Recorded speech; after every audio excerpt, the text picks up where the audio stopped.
एक बार की बात है, एक राजा ने लोहार की गरीबी देखकर उसको एक चंदन का बगीचा उपहार में दे दिया। लेकिन उस लोहार को चंदन के पेड़ों की कीमत का कोई ज्ञान नहीं था। लेकिन वो ये जानता था कि लकड़ी की तुलना में उसके कोयले थोड़े महंगे बिकते हैं। इसीलिए उसने पेड़ों को काटा और उन्हें कोयले के रूप में बदल के बेच दिया। धीरे धीरे पूरा बगीचा खत्म हो गया।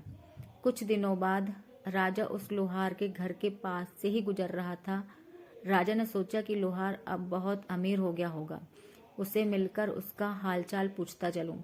लेकिन वास्तव में देखने पर मालूम हुआ कि लोहार की हालत पहले जैसी ही है।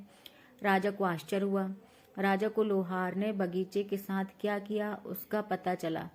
राजा को लोहार की अज्ञानता से दुख हुआ।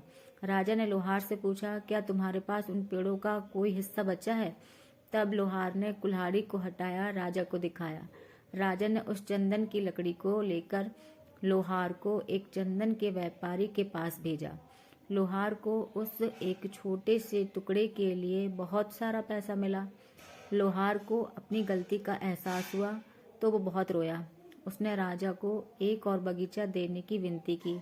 ऐसा तोहफा बार बार नहीं मिलता कहकर राजा ने उसे मना कर दिया। अब इस कहानी को हम अपने जीवन के साथ जोड़कर देखते हैं। दोस्तों, हमारी जिंदगी भी उस लोहार की तरह है।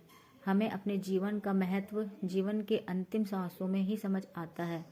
जब हम समझते हैं तब हम कहते हैं, भगवान मुझे थोड़ा और समय दे दो। लेकिन उस समय मिलना असंभव है। मानव जीवन अनमोल है, ऐसी जिंदगी दोबारा नहीं मिलेगी। कहानी का सार, इस दुनिया में नंबर 1 दुर्लभ चीज क्या है? मानव जीवन और मानव शरीर। इस चंदन का मूल्य समझ लो, वरना उसका कोयला तो होना ही है।